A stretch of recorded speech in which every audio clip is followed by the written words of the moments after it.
Hello everyone, today I'm here to help you learn how to play Necromancer and more specifically about Necromancer Reaper. Jumping right into it, you're going to want to take Staff in your first weapon set and Scepter Focus in your other, or Warhorn. Most people suggest you take Warhorn, but I still get plenty of interrupts if I'm using Focus and it fits my playstyle more. For your sigils on Staff, I'm taking Bursting and Corruptions. If you find yourself going down a lot, then switch to something like Leeching for Corruption. And if you don't want to buy Bursting, swap that out for something like Doom or Geomancy. On Scepter, I've taken Bursting again and Agony for the bonus bleed duration. Again, swap Bursting out for Doom or even Geomancy here for even more bleed. Moving on to the Trinket, I've decided on Vipers for the bonus condition duration, but Carrion and Rabid are both good options as well. If you prefer those, go for it. And on the rune, I've picked out Nightmare for myself. It's a nice little rune. It gives you a 50% chance when struck to cause fear every 60 seconds, so like you get hit, it procs. Another 60 seconds, it can proc again.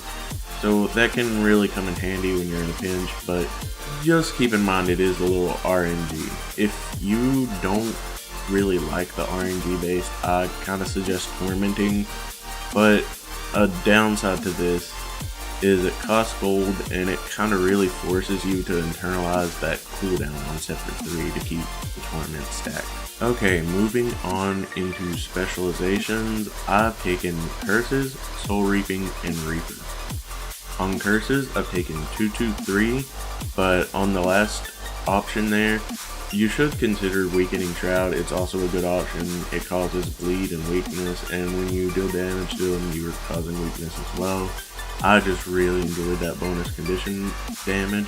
So moving on to Soul Reaping, I've taken 223 again, and lastly Reaper, I've taken 122.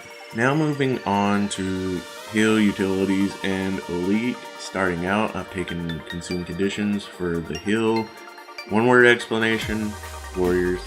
You know exactly what I mean. Next up is Plague Signet. You're going to be pulling conditions off your team with this, and you're just going to be able to throw them right back after, you're going to be able to throw 3 of them back actually.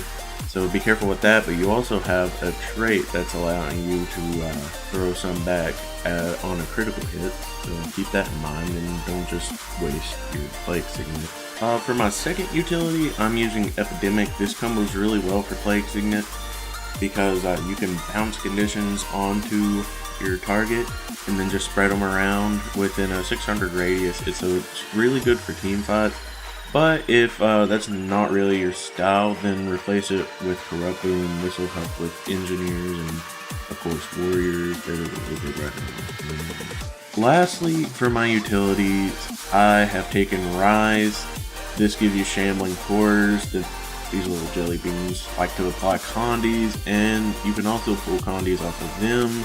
They take damage for your team, so like it's just really good. And then last but not least, the elite I've taken is Chilled to the Bone. This will give you stability while CCing and chilling surrounding enemies.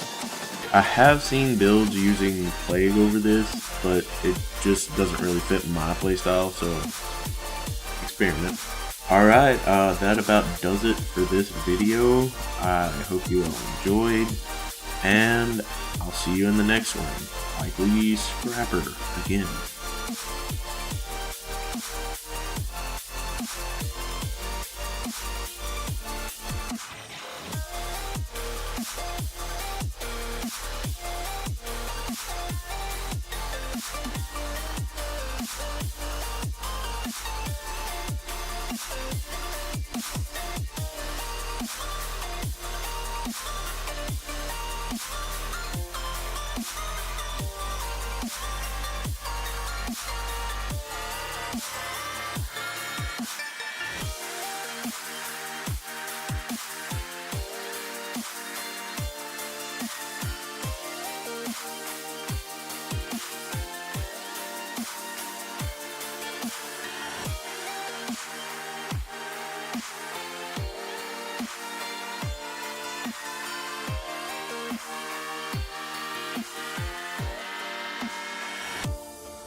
it's just like, man, you got to have that time where you just like disconnect from the scene, just the race. Like, and it's a race that I've created in my head, you know? But you have to step away from it.